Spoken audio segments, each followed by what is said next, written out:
about the four March sisters. This novel has enchanted millions of readers since it was published in 1868 and was adapted multiple times to the big screen. Yet not many know much about the author, Louisa. Little Women was inspired by her own life growing up with three sisters, of which she was the second born. Louisa had a close relationship with all three, but especially with the youngest, Abigail, always referred to as May, with whom she shared an artistic sensibility. The sisters grew up in Orchard House, in Concord, Massachusetts. Their parents were teachers and made only a small income. Louisa helped out by taking on teaching, needlework, and even domestic service, like washing laundry. During the Civil War, she worked as a military nurse, but her heart was not in any of it. Her passion was always for writing, and she wrote whenever she could. She sent lengthy letters to her sisters about her wartime experiences. Eventually, these letters became her first book, Hospital Sketches. She also wrote novellas and poems, as well as spy stories under the name of A.M. Barnard. When she was asked to write a novel for girls, Louisa was stumped. Not sure how to proceed, she wrote about what she knew best, her own life. And lo and behold, Little Women became an instant success. The book resonated with young women because it portrayed them as taking active roles in their own lives. By doing so, it broke all stereotypes. Louisa became famous overnight. In addition to being an accomplished author, Louisa was an abolitionist and an early feminist.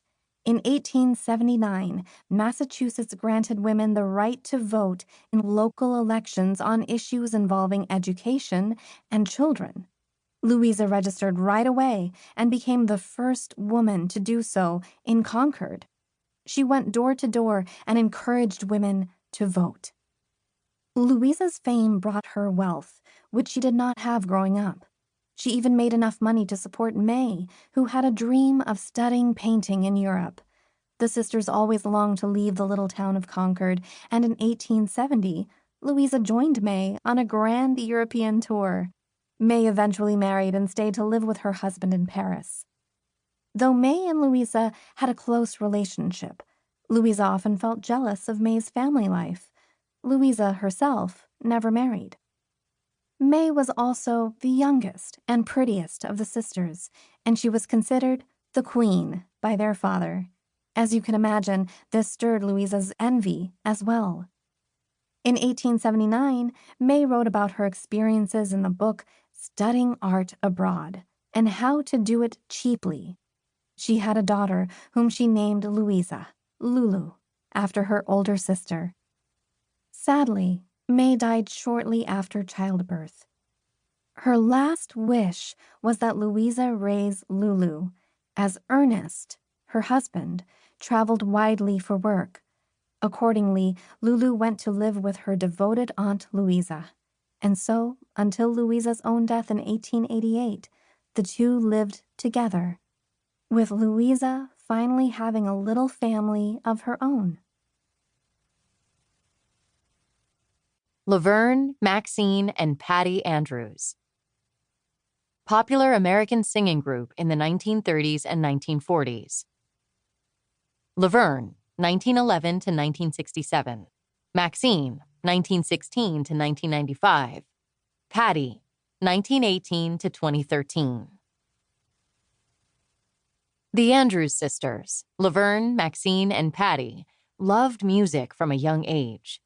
They would stand together around their family piano in Minneapolis, Minnesota, and sing songs from their favorite bands. Their voices complemented each other. Laverne sang contralto, Maxine was a mezzo-soprano, and Patty sang soprano. In 1931, during spring break from school, they entered and won a talent contest together and were invited to tour around the Midwest with a local band. At first, their father was reluctant to let the sisters leave school at such a young age. Patty was just a young teenager at the time, but their mother convinced him, and off they went. After singing professionally for 6 years, in 1937, Laverne, Maxine, and Patty finally got their first big break. They recorded the song Ba Mir Bist Du Schön, which translates to You Are Beautiful in My Eyes. The song was originally written for the Yiddish theater, but they sang an English version.